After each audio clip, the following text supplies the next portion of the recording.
is Theo, and today I'd like to talk to you about the horror community and what it means to me. Alright, so I was raised bouncing around from home to home. I didn't necessarily have a stable parent figure in my life, and I stumbled on to the horror community at a very young age, like 5, 6-ish years young. The first ever horror movie I was introduced to was A Nightmare on Elm Street. And I still remember it like it was yesterday. My sisters had a sleepover and they went down to the local VHS rental store and they rented A Nightmare on Elm Street and they brought the movie back for their friends and them to watch during their sleepover. And of course I asked like, hey, can I stay up and watch that movie with y'all? And they were like, no, you're not allowed, you're too young. So it was the right thing to do. The movie is completely inappropriate for children. But I didn't care. I snuck downstairs and I watched the movie from the stairwell. That's going to be our secret. Nobody knows about that. Okay.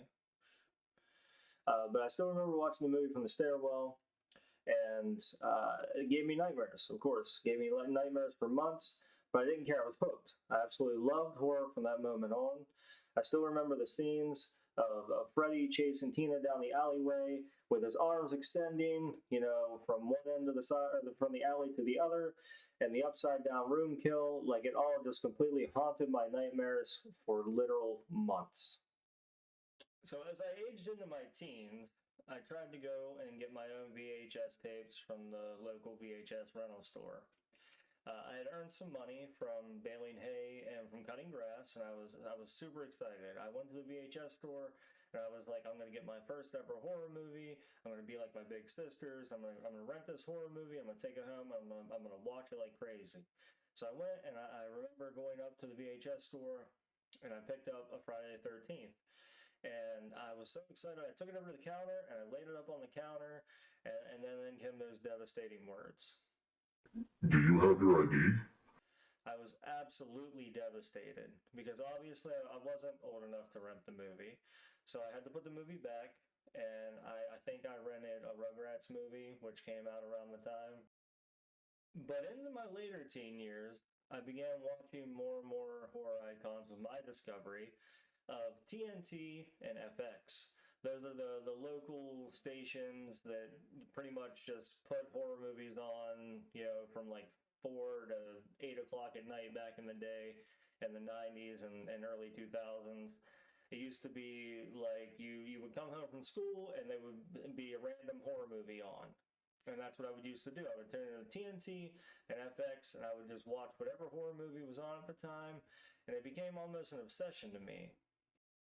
And now, as my middle age journey continues, I've watched and seen countless horror movies, and I research them as a hobby for fun.